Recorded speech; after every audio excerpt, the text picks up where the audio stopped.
Vamos à Escritura, Atos dos Apóstolos, capítulo de número 18. Queria lembrar os irmãos que no próxima sexta-feira haverá vigília da Juventude Hebron. Todos os irmãos e irmãs estão convidados. Essa vigília é dirigida pelos jovens, juntamente com o Ministério da Família. E no sábado haverá culto unificado. Então todo jovem e adolescente está convocado para estar ali no Vila União. Inclusive quem vai pregar é o irmão Arilson, né? Então estejam lá, viu? Para avaliar a mensagem do Arilson, para saber se ele está pregando heresia. É uma bênção, Arilson. Eu estarei lá também, viu, Arilson?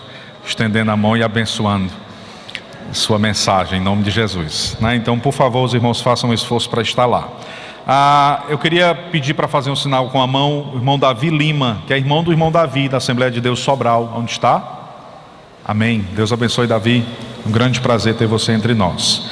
Também a Edileuda e família oferece este culto em ação de graça 18. Nós leremos a partir do versículo 1 e vamos fazer uma leitura alternada. Quem não leu a Bíblia hoje tem a oportunidade de atualizar. Eu queria que você não apenas lesse. Às vezes nós estamos lendo o texto e não estamos percebendo a leitura. Eu queria que você lesse abstraindo aquilo que você está lendo, tá? Faça o possível e o esforço possível para ler, lançando sobre esse texto um olhar cuidadoso, tá bom? Atos capítulo 18, leitura alternada. Depois disso partiu Paulo de Atenas e chegou a Corinto.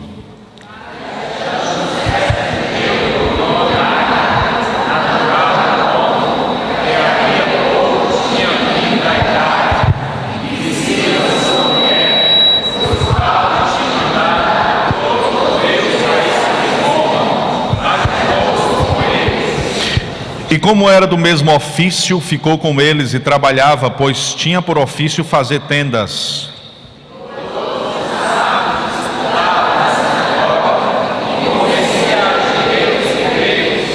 Quando Silas e Timóteo desceram da Macedônia, foi Paulo impulsionado pela palavra, testificando aos judeus que Jesus era o Cristo.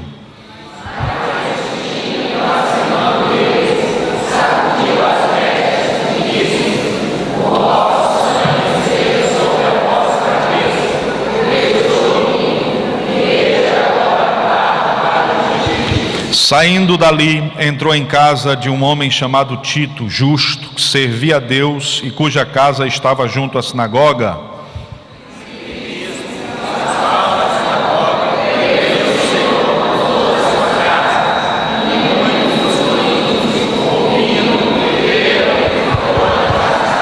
E disse o Senhor em visão a Paulo: não temas, mas fala e não te cales.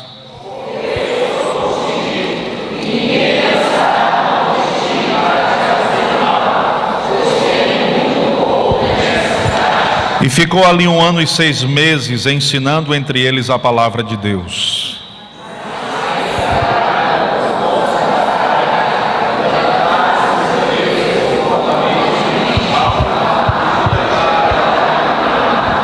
Dizendo: expersuade os homens a servir a Deus contra a lei.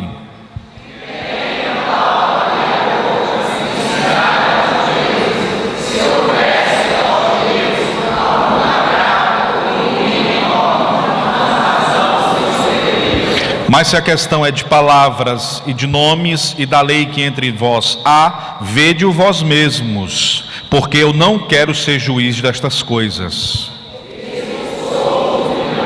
Então todos agarraram Sóstenes, principal da sinagoga, e o feriram diante do tribunal, porém a Galho nada disse, nada destas coisas o incomodava. Aliás, porém a Galho nada destas coisas o incomodava.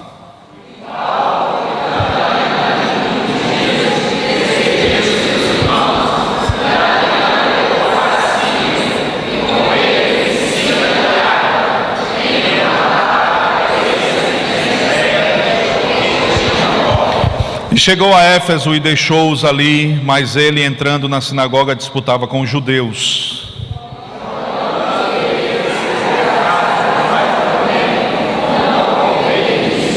antes se despediu deles, dizendo: querendo Deus, outra vez voltarei a vós, e partiu de Éfeso.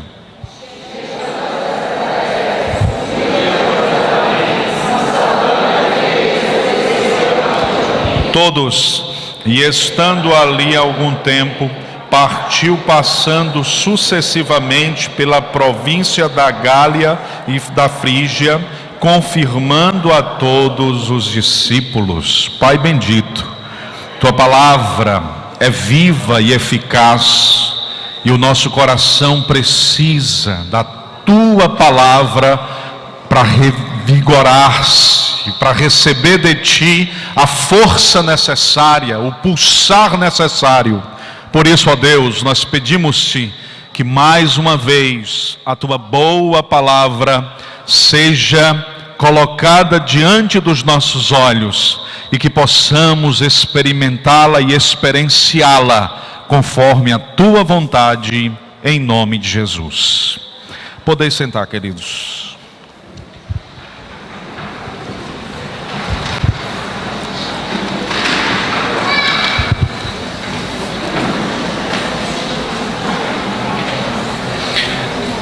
O irmão Eudes e a irmã Adailma oferecem esse culto em ação de graças pelo aniversário de sua filha Débora. Está fazendo 5 aninhos hoje. Cadê a Débora? Amém. Linda Débora, Deus abençoe e que você tenha longevidade e muita saúde na presença do Senhor. Queridos, nós estamos concluindo a segunda viagem missionária. Nessa segunda viagem missionária, Paulo visita as cidades cosmopolitas, as grandes cidades, as grandes metrópoles. Na semana passada nós passamos em Atenas e agora a gente vai para a cidade de Corinto. Nessa cidade Paulo se demora. Nessa cidade Paulo passa mais tempo do que o tempo que ele passa em muitas outras cidades. Nesta cidade Paulo permanece por 1 ano e 6 meses. Éfeso ele passa 3 anos, mas em Atenas, em Corinto ele passa 1 ano e 6 meses. E Paulo escolhe Corinto, e escolhe porque ele era um estrategista, um evangelista que estava consciente de sua missão, mas um evangelista que evangelizava de forma criativa. Por que Paulo escolhe Corinto? Porque aquela cidade, além de ser uma cidade cosmopolita, uma grande cidade com milhares de habitantes, era uma cidade que geograficamente estava em um lugar estratégico. A cidade de Corinto possuía 2 portos, e eram 2 grandes portos. Por ser uma cidade portuária, era uma cidade de rico comércio. Transitava nas ruas de Corinto pessoas de todas as etnias, de todos os lugares do mundo, de leste a oeste, norte a sul. Quem desejava viajar, necessariamente teria que passar por Corinto. De sorte que a cidade era uma cidade que trazia consigo esse emblema de ser uma cidade de muitas culturas. Evangelizar Corinto era perceber a possibilidade de expansão rápida, porque é possível que a partir de uma praça de Corinto você consiga falar a vários países, a várias cidades, porque haviam viajantes em todos os lugares de Corinto. Paulo escolhe Corinto porque Corinto era também uma cidade que carecia espantosamente da luz do Evangelho. A palavra Corinto é derivada do termo corintianizar, que traduzido para um português é mais ou menos dizer: vamos cair na gandaia. Porque Corinto era uma cidade de muitas e muitas prostitutas cultuais. Havia uma das 7 maravilhas do mundo antigo, o templo erigido à deusa Diana naquela cidade, e lá estavam milhares de mulheres que se prostituíam, e essa relação entre o sagrado e o profano era muito comum na religião grega. E essas mulheres entregavam-se à libertinagem, essas mulheres devotavam o seu corpo como altar de adoração, prostituindo-se como ato de celebração à deusa Diana, Afrodite, Dionísio e muitos outros deuses que eram adorados naquele lugar. Uma cidade repleta de muitos pecados, de muita imundícia. E Paulo percebe a necessidade da luz do Evangelho naquele lugar. Mas é Corinto também o lugar onde Deus molda Paulo. É Corinto também a cidade onde Deus trabalha a liderança do apóstolo Paulo. Olhando para o trabalho do apóstolo em Corinto, obviamente nós não vamos falar sobre a carta de Corinto, porque nós precisaríamos de uma sequência e de uma série de sermãos. São duas grandes cartas com centenas e milhares de temas distintos. Mas ao invés de pensar na cidade de Corinto hoje, eu quero convidar você a pensar no forjar de Deus na vida do apóstolo Paulo. Porque Deus não estava apenas evangelizando uma cidade, Deus estava preparando uma liderança. Deus estava forjando o coração de um homem. E hoje eu gostaria de falar sobre as etapas de Deus na vida de um líder. Porque nós estamos diante de uma igreja repleta de líderes. Todos nós somos líderes. De repente você pode olhar para mim e dizer: pastor, eu não lidero absolutamente nada. Engana-se quem pensa assim. Porque um líder só consegue ser líder de alguma coisa ou de alguém se ele for líder de si mesmo. Então você precisa inicialmente liderar a si mesmo, para que então tenha aptidão para liderar outros projetos. Mas existe um trabalhar de Deus na vida do apóstolo Paulo, e eu queria que nós pensássemos juntos sobre quais são as etapas que Deus usa para preparar uma liderança, para preparar a minha vida enquanto líder da minha própria vida, enquanto líder da minha casa, enquanto líder desta comunidade, para preparar a sua vida enquanto líder da sua própria história, da sua própria existência, no pastoreio da sua casa, no seu trabalho. Deus tem etapas, e a gente não pode desconsiderá-las, porque há todo um processo pensado e construído por Deus, e à medida que nós vamos atingindo determinadas etapas, nós vamos melhorando como pessoa, como liderança. A grande verdade é que nunca estaremos totalmente prontos.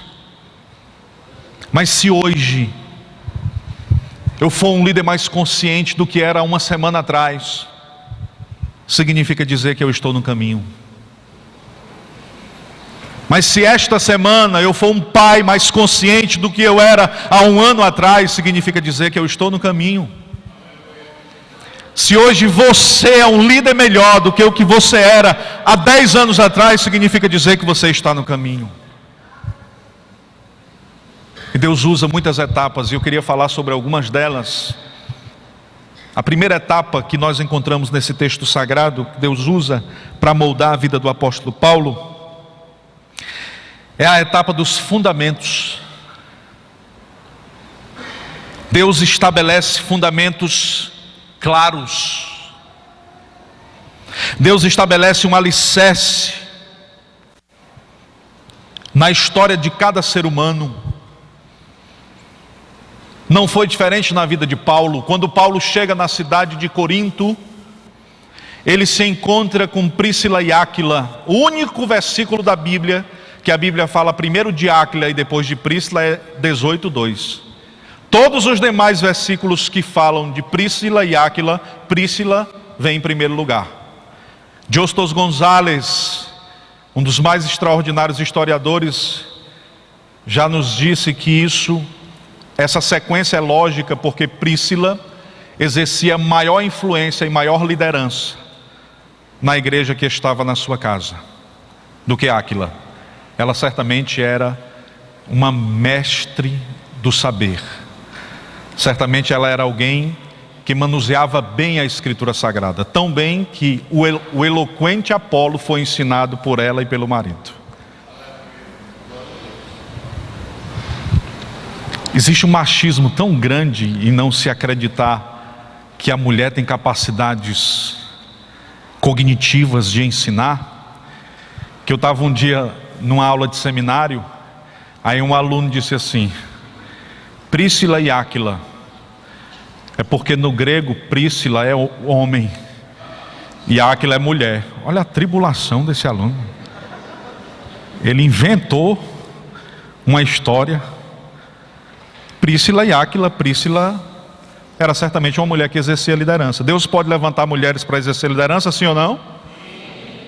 Pode. E faz isso com maestria. Faz isso com maestria. Só que o que a Escritura diz é que Deus estava forjando o líder Paulo. E nesse forjar, quando ele chega na cidade de Corinto, ele se encontra com Príscila e Áquila. E o trabalho deles, o ofício deles era construir tendas, fazer tendas. Eles eram fazedores de tendas, essa expressão.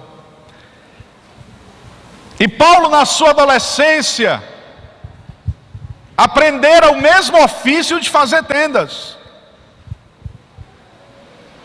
Agora Paulo está junto com Príscila e Áquila, e eles estão na mesma cidade com o propósito de fazer missões, e ambos têm o mesmo ofício. O que a gente aprende com isso? O nosso Deus está soberanamente cuidando de todos os detalhes das nossas vidas. O nosso Deus está soberanamente traçando a nossa história, trabalhando no nosso futuro. E não existe um único detalhe da nossa existência que Deus não use para a sua glória e para o cumprimento da sua missão. Então, se você acha que você aprendeu um ofício na sua infância, na sua adolescência, e aprendeu isso simplesmente porque você tinha que sobreviver, foi não. Você aprendeu porque um dia você vai ter que usar isso para a glória do nome do teu Deus. E o Deus que te preparou no passado está pensando no amanhã. O Deus que te preparou há 10 anos atrás está pensando daqui a 2, 3, 4 anos. Porque vai surgir uma necessidade exatamente equivalente à tua capacidade. Porque vai surgir uma pergunta exatamente equivalente às respostas que Deus já te deu. Porque vai surgir uma demanda e você será um instrumento que Deus vai usar para a glória do nome dEle. Porque Deus cuida dos fundamentos. Porque existe a etapa em que Deus estabelece os fundamentos na nossa vida. Nenhum líder é líder simplesmente porque um dia acordou e disse: vou começar a liderar. Existem fundamentos, alguns deles extremamente sofríveis. Há muito tempo eu trabalho aconselhando pessoas que têm problemas com depressão. E talvez o motivo por que eu aconselho essas pessoas seja porque na minha adolescência eu enfrentei esse drama. Antes de aceitar o Cristo, eu enfrentei um drama tão terrível, uma batalha na mente, uma batalha espiritual tão terrível. Passei meses a fio, atormentado por demônios. E foi uma luta tão intensa. Lembro-me como se fosse hoje, numa das noites em que eu tive uma experiência muito densa, muito difícil. E a minha mãe abriu a porta do quarto sem entender, e a minha mãe começou a chorar desesperadamente. Porque ela não sabia o que fazer. Hoje, eu posso ver uma pessoa com um processo psicossomático de depressão a 100 metros. Eu sei o que ela está sentindo. Eu orei tanto para Deus tirar aquilo de mim, e eu passei meses a fio sofrendo. Mas hoje eu olho para as pessoas que estão enfrentando os mesmos dramas e os mesmos problemas, e eu entendo por que eu tive que passar por aquilo lá. Porque Deus estava firmando fundamentos na minha história. Porque Deus estava forjando firmamento na nossa história, e Deus faz isso. Portanto, há uma resposta de Deus para a sua vida. Você veio hoje à noite aqui e está em desespero, porque você não sabe absolutamente como sair da situação que você está. E a resposta de Deus é: talvez você não consiga sair agora, porque ainda não se concluiu o tempo em que você precisará passar por isso, para estar preparado enquanto liderança, para aquilo que Deus tem para realizar na tua vida, no teu ministério e na tua história. E o único que sabe o tempo necessário do treinamento é aquele que é o dono da escola, o Cristo de Deus, o Senhor Jesus, aquele que te chamou, te resgatou, aquele que mudou a trajetória da tua vida, e aquele que tem um plano para você. Glória a Deus! Um plano para nós. Paulo, fazedor de tendas, se encontra com Áquila e Priscila, fazedores de tendas. Não é isso que o Moody quer fazer aqui? Não é essa a proposta de missões urbanas da igreja? Vamos juntar os ofícios para a glória de Deus, não é assim? Tu sabe fazer tenda? Eu também sei. Então deixa as tendas conosco. Glória a Jesus. Tu és da área da psicologia? Eu também sou. Então vamos aconselhar e ajudar a gente que está maltratada. Glória a Jesus. Eu não estudei, não tive a oportunidade de estudar, mas a gente precisa de alguém para auxiliar na alimentação. Eu sei fazer um pudim maravilhoso. Então se eu sei fazer o pudim, tu sabe fazer a torta, vamos unir o meu conhecimento do pudim e o teu da torta, e a gente vai fazer pudim e torta para a glória do nome de Jesus, unindo ofícios e o nome do Cristo sendo glorificado. Mas um crente não aprende a fazer pudim simplesmente para engordar o marido. Não pense que a irmã aprendeu a fazer pudim porque o marido tem que ficar mais gordinho para segurar o marido. Não, você aprendeu para que o nome do Cristo seja glorificado na sua vida. Tudo aquilo que você faz para a glória dele. E pode ser aplicado, pode ser utilizado, porque isso está na etapa dos fundamentos. Deus está lançando alicerces na sua história e no seu ministério. Já disse um pensador com muita propriedade que o nosso problema é que nós queremos aprender muitas coisas ao mesmo tempo, quando Deus deseja nos ensinar uma coisa de cada vez. A gente quer que as coisas aconteçam rapidamente.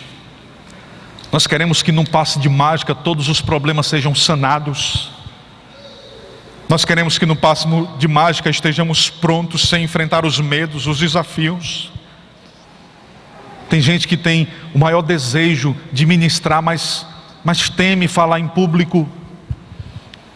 E aí ele quer dormir um dia e no outro dia acordar sem nenhum temor de falar em público. Isso não vai rolar, não vai dar certo. A primeira aula que eu ministrei na escola bíblica dominical, eu estava diante, a nossa cidade estava em festa, e quem estava na cidade era o pastor Francisco Raimundo, que eu já falei dele aqui. Ele ia pregar, e eu era novo convertido, tinha poucos meses de fé, e eu fui para a escola dominical para ouvir ele naquele dia. E aí o superintendente da escola dominical disse assim: irmãos, nós vamos já ouvir o pregador, mas antes de ouvir o pregador eu queria ouvir um jovem dando um ponto da lição.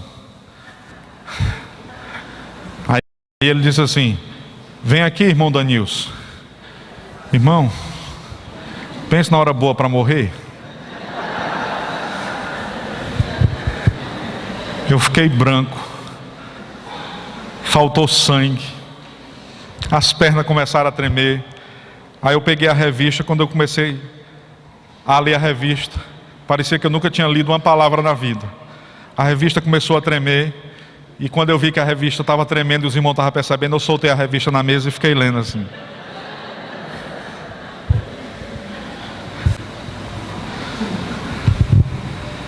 Aí eu disse, olha, eu gostei. Da outra vez eu vou tremer menos. Da outra vez eu vou tremer menos e um dia eu vou ser pregador da palavra. Tinha um culto de treinamento, terça-feira eu ia para o culto de treinamento. Aí no primeiro culto de treinamento que eu fui, eu fechei os olhos. Quando eu abri a Bíblia, eu fechei os olhos. Aí tinha 6 pessoas na igreja. Eu pregando, parecia que tinha 5.000 pessoas. Queria dizer para você, e aí eu anotava assim umas 8 páginas, em 3 minutos eu dizia tudo que eu tinha anotado. Ô negócio atribulado. No outro dia, no outro mês, eu ia de novo para o culto de treinamento, aí eu comecei a abrir assim o olho. Depois de uns 5 meses eu já estava abrindo o olho e segurando assim. Pregava, os irmãos pensavam que eu estava com um problema no olhar. Fazem 17 anos que eu prego o Evangelho. E no dia que eu subi nesse púlpito aqui, sem ficar tenso, é porque eu subi acreditando que sou capaz. E ninguém é capaz de proclamar a palavra de Deus. Porque se eu vier aqui para proclamar sabedoria para vocês, vocês vão sair daqui vazios e sem nada.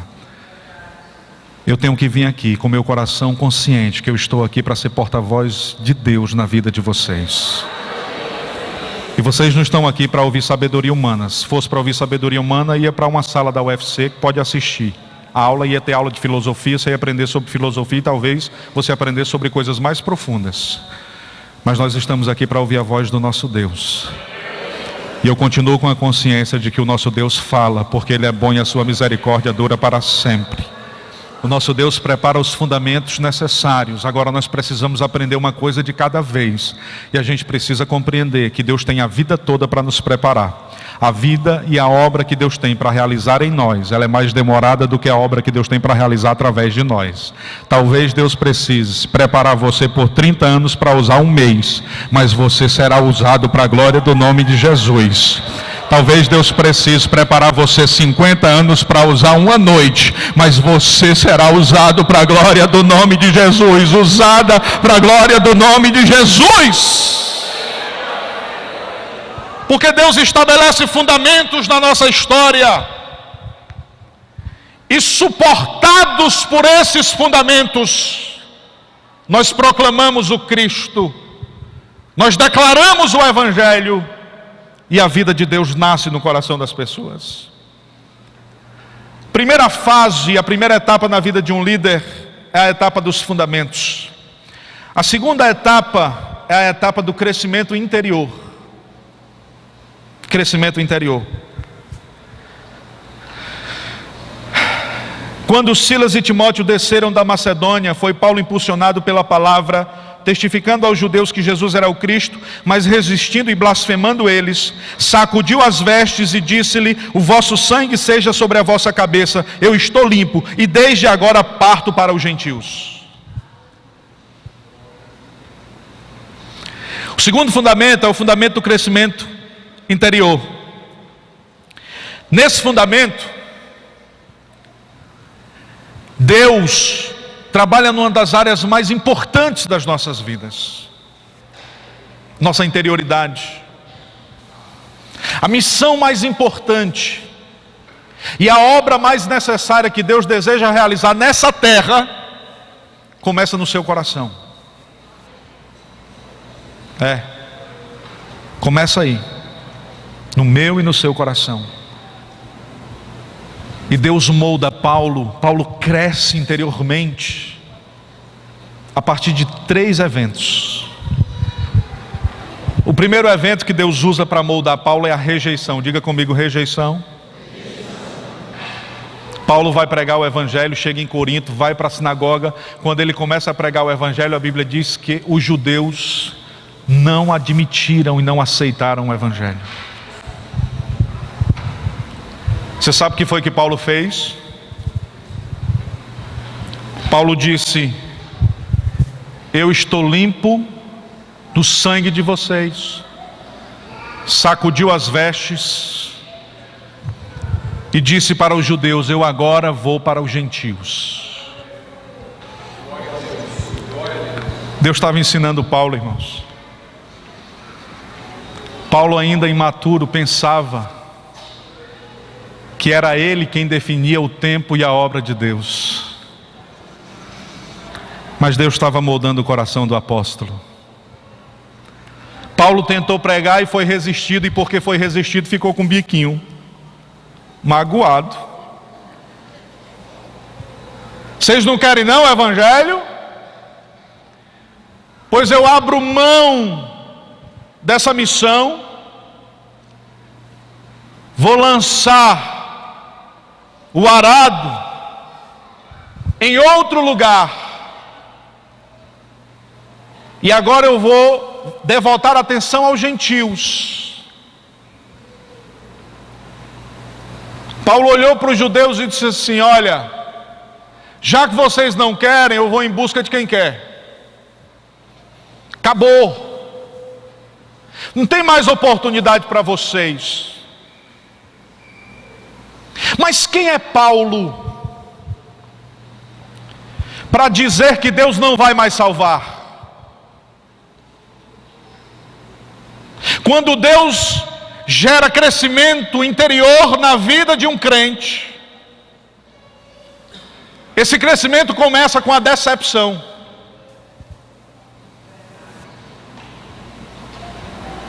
Paulo ficou decepcionado, irmãos, porque ele não viu frutos. Paulo ficou decepcionado porque ele percebeu que sua mensagem era improdutiva ao coração daqueles homens. E Paulo, ele logo ratifica a ideia de que aqueles judeus não receberão o evangelho, e por isso a porta está fechada para eles, e ele agora vai evangelizar os gentios. Só que não somos nós quem definimos quem Deus salva. Só que não somos nós quem definimos o tempo que Deus vai passar para salvar a vida de alguém. Só que não somos nós quem definimos se a obra de Deus na vida de uma pessoa começou, está no meio ou já foi concluída. Você só pode olhar para alguém e dizer para este alguém que não tem mais jeito quando a obra de Deus estiver concluída na vida dele. Eu quero dizer uma palavra de Deus para você: aquele que começou a boa obra não desiste, ele continua. Portanto, continue acreditando que Deus pode salvar e curar o seu marido. Continue acreditando que Deus pode arrancar do lamaçal, do charco de lodo, a sua esposa. Continue acreditando que Deus pode mudar a trajetória do teu filho, dos teus pais, dos teus tios, da tua casa, do teu sobrinho, daqueles que são teus vizinhos, dos teus colegas de trabalho. Continue acreditando, continue acreditando. Tem crente que faz igual Paulo. Tem crente que na imaturidade diz assim: eu não prego mais para ele não. Pensa num camarada atribulado. Eu lembro de um rapaz lá na empresa São Benedito, a empresa que eu trabalhava, que eu ia evangelizar ele. Eu dizia assim: meu irmão, aceite Jesus, Jesus está voltando. Aí ele dizia assim: mas me diga uma coisa, ele está vindo de bicicleta e a corrente deve ter quebrado. Olha aí a zombaria.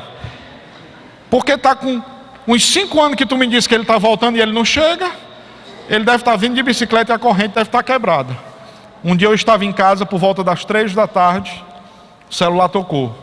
Quando o celular tocou, ele disse assim: Pai do Senhor Jesus. Aí eu digo: subiu na garupa da bicicleta, não foi? Aí ele disse: eu subi, eu nunca esqueci as palavras que você me disse. Eu falava aquilo da boca para fora, a minha alma precisava de Deus, e eu estava sedento da presença dEle. Glória a Jesus. Subiu na garupa e pegou uma carona. Glória a Jesus. Crente que é uma bênção, viu, irmãos? Crente que é uma bênção. Congrego no Maracanaú. Fui pregar lá na igreja, na sede, ele estava lá. Eu dei um abraço nesse homem, quase que eu quebro os ossos dele, de tanta alegria, né? Mas é assim que Deus faz. Agora, não somos nós quem definimos, e Paulo não podia definir isso. Paulo estava aprendendo. Era o crescimento interior. É a segunda etapa de Deus na vida de um líder. Eu acho interessante a escritura. Olha o que a escritura diz no versículo imediatamente posterior. Paulo disse assim, saindo dali, aliás, versículo 6, mas resistindo e blasfemando ele, sacudiu as vestes e disse: vosso sangue seja sobre vossa cabeça, eu estou limpo. Eu vou agora para quem? Para quem? Olha o que a escritura diz, ó. E saindo dali, imediatamente, na hora que ele saiu da sinagoga, entrou na casa de um homem chamado Tito Justo, que servia a Deus e cuja casa estava junto da sinagoga. Aí o que a escritura diz? E Crispo, principal da sinagoga, creu no Senhor com toda a sua casa. Também muitos dos corintos, ouvindo, creram e foram batizados. Paulo disse assim: olha, eu fui decepcionado, e porque eu sofri a decepção, eu não prego mais para gentil. Aí ele vai para casa, chateado, vai para a casa do irmão que morava do lado da sinagoga. Quando chega lá o príncipe da sinagoga, o dirigente do culto, o pastor da sinagoga, vai para lá, ele prega para o pastor da sinagoga, ele aceita Jesus e a família dele todinha. Deus estava dizendo: ô Paulo, tu tens que aprender, Paulo, que eu confirmo a tua presença entre os coríntios.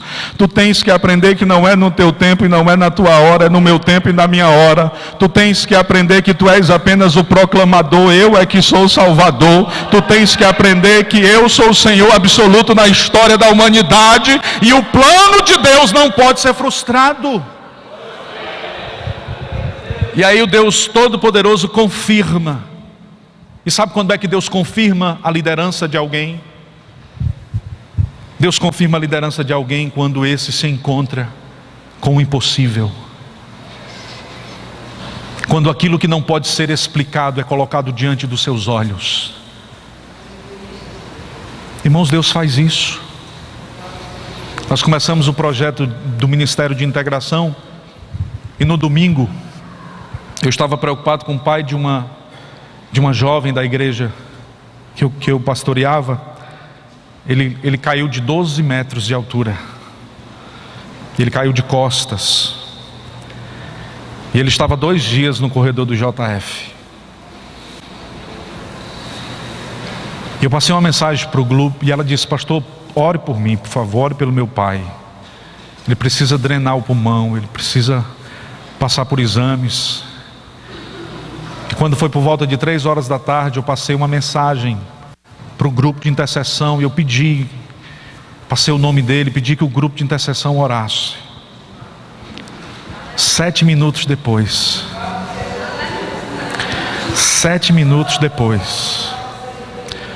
ela me ligou e disse: pastor, acabaram de liberar um leito para o meu pai. E eu queria que o senhor agradecesse os irmãos da intercessão. Eu até mandei a mensagem dela lá para o grupo da intercessão. Porque as coisas não acontecem no nosso tempo, as coisas acontecem no tempo de Deus. E Deus confirma que está com você. Por isso não desista.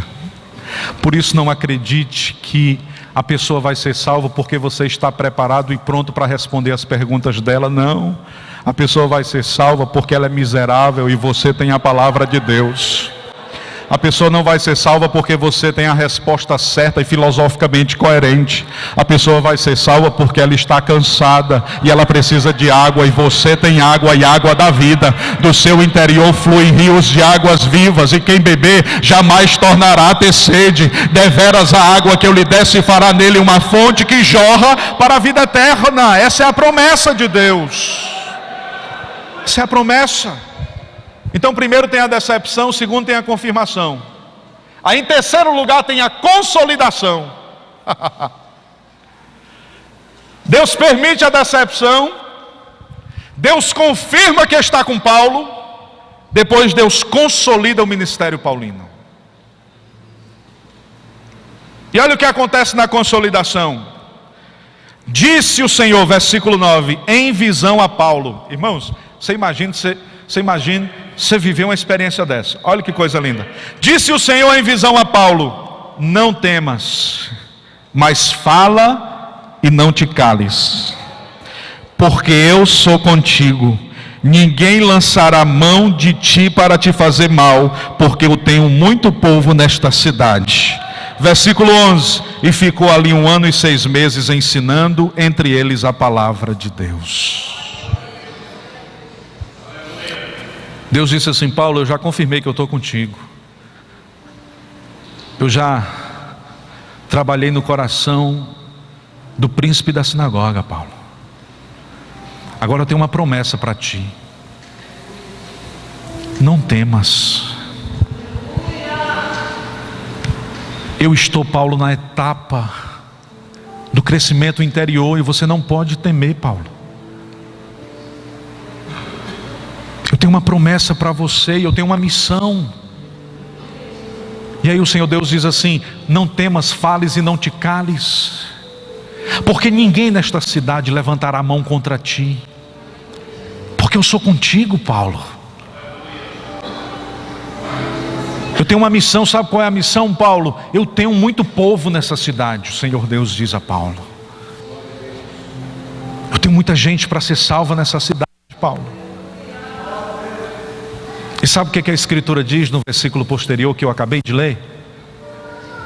E Paulo permanece por 1 ano e 6 meses em Corinto.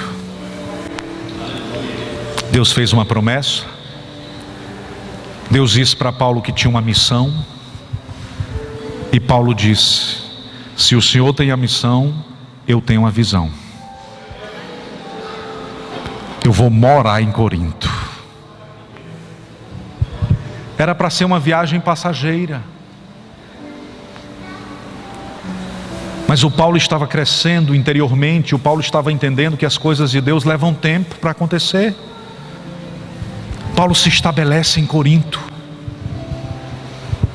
e nós queremos que as coisas aconteçam rapidamente. Não é tão rápido, não é tão simples, não é a primeira porta, não é apenas uma palavra, não é apenas um dia. Existe todo um processo de Deus. Essa semana eu estava lendo um texto e contava a história de um aluno que chegou para o professor e disse assim: gosto muito do curso que o senhor oferece, só que é uma graduação longa de 4 anos. Eu queria lhe fazer uma proposta: transforma essa graduação de 4 anos num curso rápido de 5 meses. O professor olhou para ele e disse assim: pode ser. O que pode ser? Pode. Depende do que você deseja ser. Você quer ser uma abóbora ou um carvalho? Aí o aluno não entendeu. Mas por que abóbora ou carvalho? Ele disse: porque Deus passa 6 meses para fazer uma abóbora e 100 anos para fazer um carvalho. Irmão, não gosto de fazer isso não, mas vou fazer. Diz aí para o irmão: abóbora ou carvalho?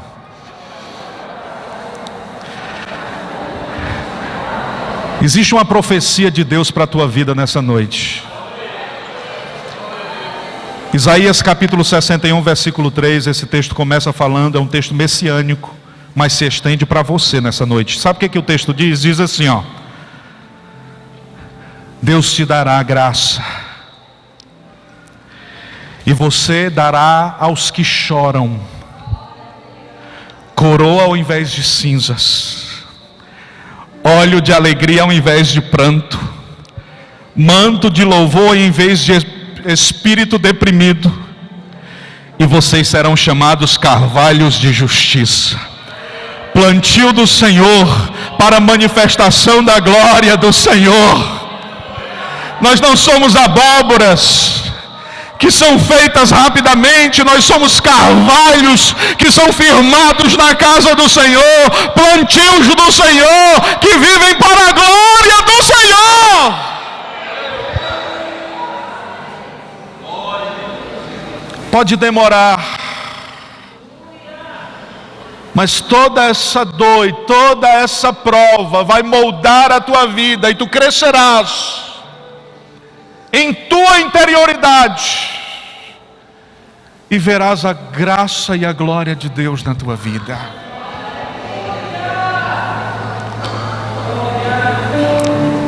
Eu Eu vou saltar uma etapa, não vou ter tempo para falar das 5 etapas.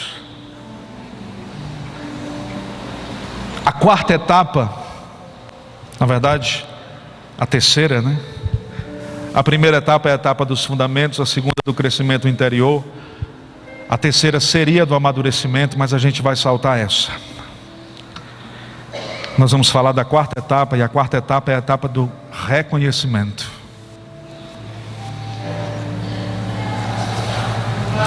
Paulo, ficando ali muitos dias, versículo 18, despediu os irmãos e dali navegou para a Síria, e com ele Príscila e Áquila. Tendo rapado a cabeça em Cesareia, porque tinham voto, chegou em Éfeso e deixou-os ali. Paulo passa 1 ano e 6 meses com Príscila e Áquila em Corinto. Quando ele sai de Corinto, ele vai para a grande cidade de Éfeso. O desafio de Corinto era mínimo em relação ao desafio de Éfeso. Paulo olhou para Príscila e Áquila, e Paulo viu que eles foram líderes fiéis no pouco.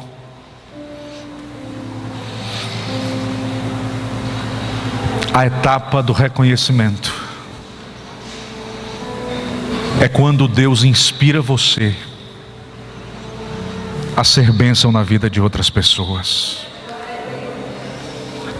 Paulo olhou para Príscila e Áquila e disse: Príscila e Áquila trabalharam e foram fiéis no pouco em Corinto. Eu agora vou os levar para Éfeso.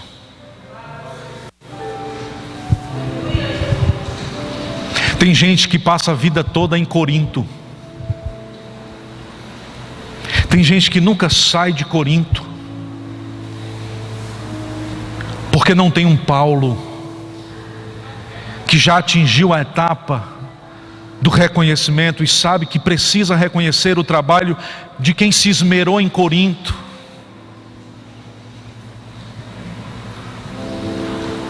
É confortável demais para um líder manter alguém em Corinto, porque Corinto está dando certo. Tirar esse alguém de Corinto e desafiá-lo a ir para Éfeso é um desafio para a liderança.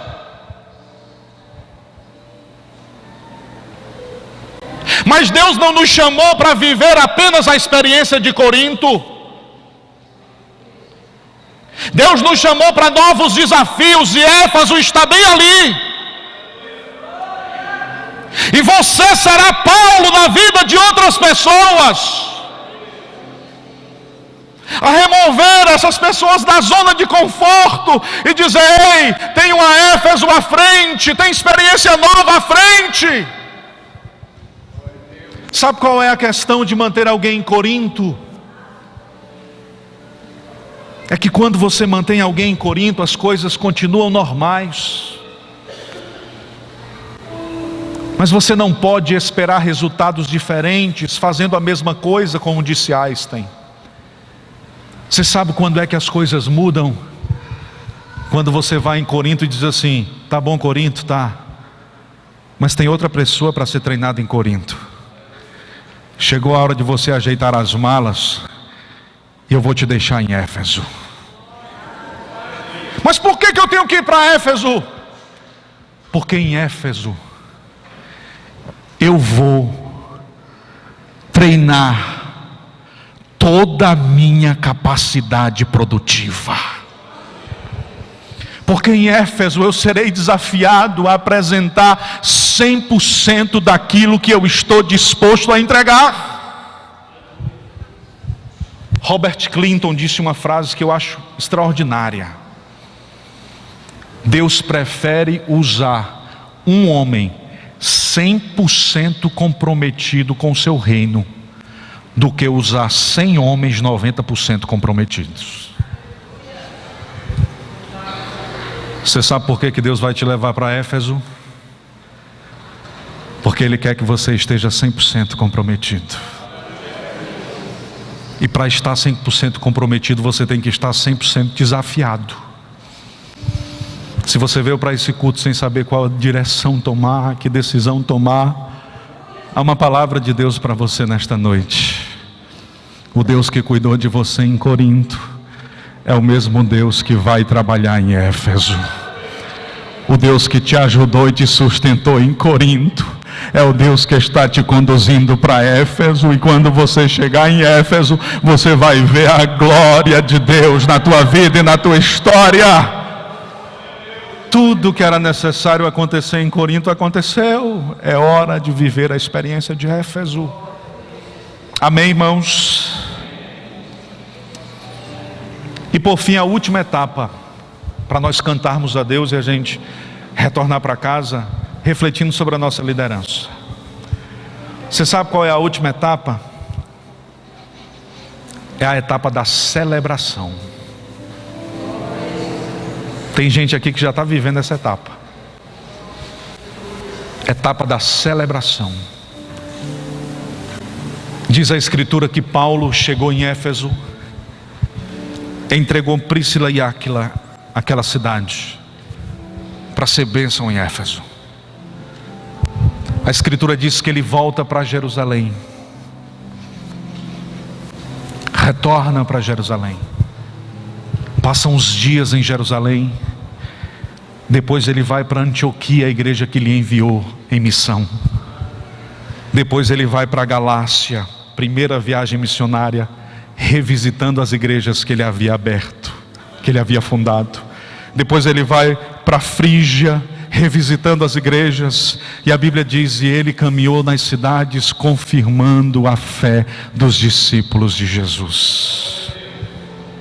Você sabe o que é celebração? Celebração é você chegar no fim da jornada e continuar com a consciência de que você fez o seu melhor.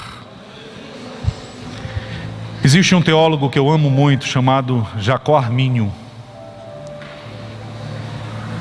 E ele tinha uma frase que guiava a vida dele, e eu uso essa frase todas as vezes que eu escrevo um texto. Eu uso essa frase na minha assinatura.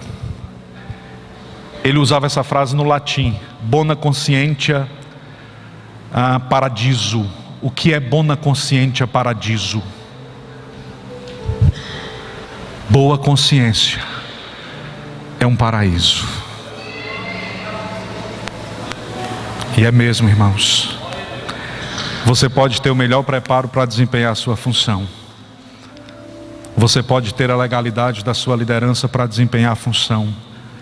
Você pode ter a maestria e a capacidade da performance para desempenhar a sua função. Mas se você não tiver a consciência limpa, a consciência boa, você estará no inferno. Porque boa consciência é o paraíso. E eu não estou falando aqui do inferno eterno como distanciamento. Eu estou falando do inferno de viver uma vida dupla. Eu estou falando do inferno de não cumprir a missão que Deus colocou nas nossas mãos para serem cumpridas.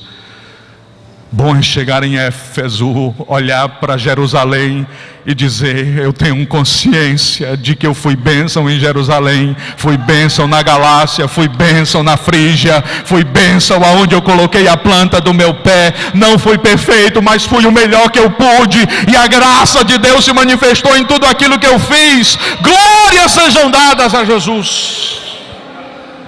A etapa da celebração é quando você olha para trás e você pode visitar cada igreja, cada obra, cada trabalho, cada pessoa, e você as visita em amor. Tem gente, irmãos, que organiza eventos. Aqui não tem não, é só nas outras igrejas. E aí quando ela faz o evento é a coisa mais linda assim. A ornamentação é coisa extraordinária, a música tem uma fluidez, o pregador uma bênção, tudo maravilhoso. Mas gente, quando termina o evento, ela está intrigada da metade da igreja, porque um irmão foi mexer numa decoração. Ela colocou o irmão do inferno para dentro. Aqui não tem não, irmão, é só por aí. Porque as coisas não saíram do jeito que ela planejou. ela perdeu a noite de sono e não recebeu nada no culto. Quando termina, diz: como é que foi o evento? Podia ter sido melhor, porque aquela fulana me paga, rapaz. A gente se esforça, e na hora dessa ela não chega, ela não vem no horário. Gente, não tem sentido. Celebração é chegar em Éfeso e dizer assim: eu vou voltar em Jerusalém, eu vou ser abraçado em Jerusalém. Eu vou voltar na Galácia e vou ser abraçado na igreja de Gálatas. Eu vou voltar na Frígia e vou ser abraçado na Frígia. Eu não deixei inimigos, eu deixei frutos de paz. Eu não deixei pessoas contra mim, eu deixei vida, eu deixei bênção, eu deixei graça. Há um rastro da presença de Deus aonde você põe a planta do seu pé. Há um rastro de paz, de vida, de graça, de alegria. O sangue do Cordeiro está na tua vida.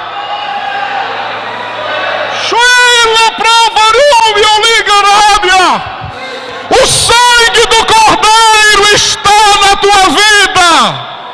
Nós somos príncipes da paz. Nós somos portadores do evangelho da vida e da paz. Pastor, para finalizar, o que é celebração? Celebração é chegar no fim da jornada e voltar para Jerusalém. Amém, irmãos? Celebração é chegar no fim da jornada e voltar para Jerusalém. Glória a Jesus. Tem crente que perdeu o caminho de Jerusalém na metade da jornada, mas tem gente que vai chegar no fim e vai voltar para Jerusalém. Vai voltar para Jerusalém. Só quem vai para Jerusalém, só quem vai para Jerusalém. Levanta-se a mão e bendiz a Deus. Você pode conquistar todas as coisas na vida, mas não perca Jerusalém. Você pode chegar a lugares elevados, mas nenhum lugar é mais elevado do que Jerusalém. Oh, irmãos, nós estamos subindo para Jerusalém. E o evangelista Lucas disse que a expressão de alegria na face de quem está subindo para Jerusalém. Glória a Jesus. É por isso que os crentes estão alegres. Vamos ficar de pé em nome de Jesus. Hoje nós vamos cantar a Deus, celebrar o Senhor.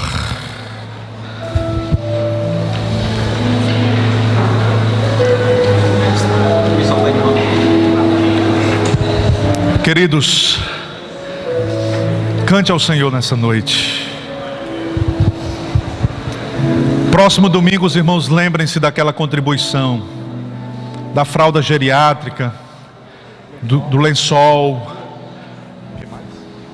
e roupa para uma criancinha de 12 anos na escola bíblica dominical. Se você puder ajudar, haverá uma mãe aqui que precisa.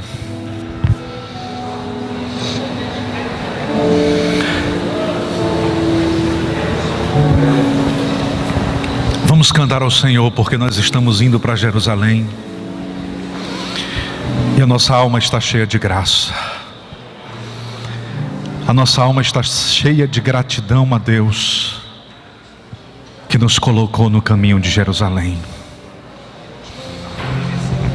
Se nessa noite você está distante do caminho de Jerusalém e veio aqui nos visitar, eu quero dizer a você que a porta de Jerusalém está aberta. Jerusalém é a cidade de Deus. Jerusalém é o lugar da paz. A Bíblia diz que as suas ruas são de ouro e cristal.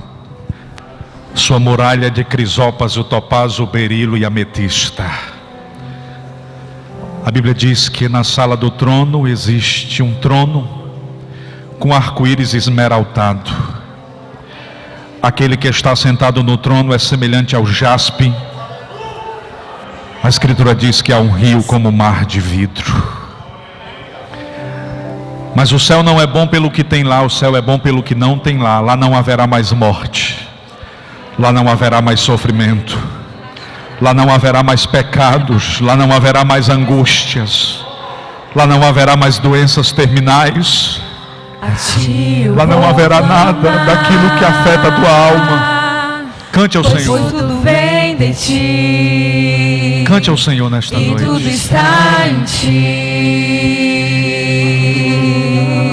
Celebre ao Senhor. por ti vou caminhar. Tu és a direção, o sol a me guiar. Tudo pode passar, teu amor jamais me deixará. Sempre há de existir novo amanhã preparado pra mim.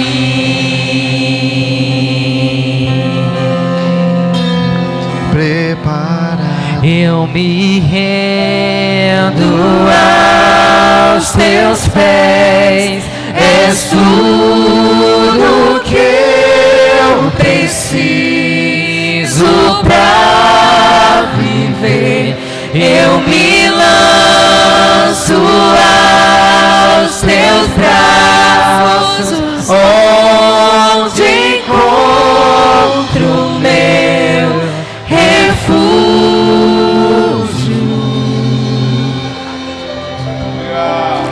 A ti eu vou clamar,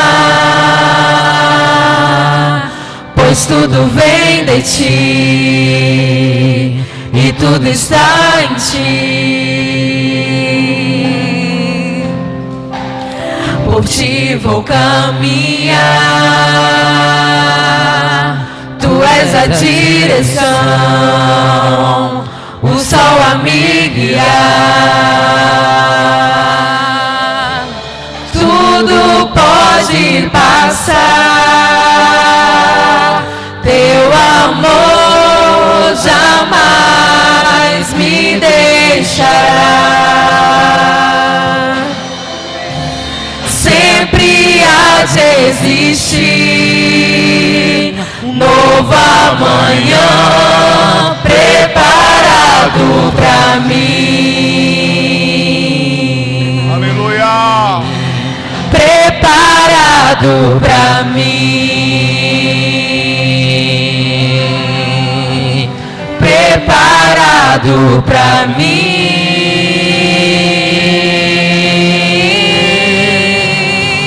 Eu me rendo aos teus pés, és tudo que eu preciso pra viver. Eu me lanço aos teus braços, onde encontro meu refúgio. Eu me rendo aos teus pés, és tudo que eu preciso pra viver. Eu me lanço aos teus braços, onde encontro meu refúgio, Jesus. Diga, Jesus, eis-me aqui, Senhor. Cumpre, Senhor, em mim, Senhor, a tua vontade, Senhor. Cumpre em mim a tua vontade, Senhor, porque a tua vontade, Senhor, ela é boa, perfeita e agradável. Aleluia. Abre seu coração nessa noite e diga para o Senhor, eis-me aqui, Senhor. Tu és bem-vindo, Deus. Mais uma vez, Jesus. Jesus.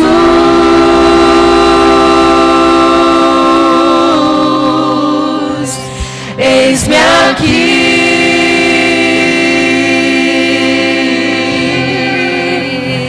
Jesus. Aleluia! Ao nome do Senhor seja toda honra e glória. Aqui. Aos que choram, uma coroa ao invés de cinzas, Eu me óleo de alegria ao invés de pranto, manto de louvor em vez de espírito deprimido, e serão chamados carvalho de justiça. Plantio do Senhor, glória a Jesus! Carvalhos de justiça.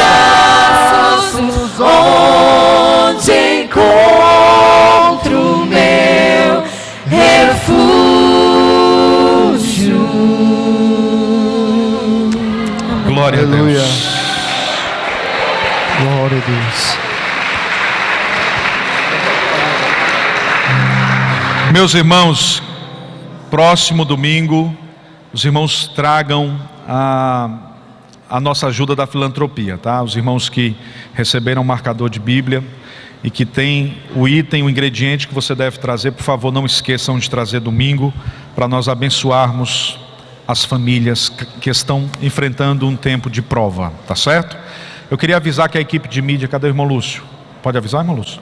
A equipe de mídia pediu, irmãos, eles precisaram fazer um vídeo e eles precisaram do templo totalmente vazio. Então, se algum irmão tiver alguma coisa para resolver depois do culto, os irmãos podem sair um pouquinho, tá? Se os irmãos tiverem já que ir para casa, sem problema, mas se tiver alguma coisa para resolver, pode sair um pouquinho, depois retornar. Nós vamos atender 2 irmãos, tem uma irmã que nós vamos conversar após o culto, a gente conversa aqui no gabinete, e a equipe de mídia vai preparar aí uma surpresa para vocês, tá? Meus amados, um restante de semana de vida e paz na vida de vocês. Que a graça do Senhor seja convosco sempre. Irmão Neto, vem aqui, irmão Neto, ore por nós. Irmão Neto vai estar orando e nós estaremos impetrando a bênção apostólica em nome de Jesus.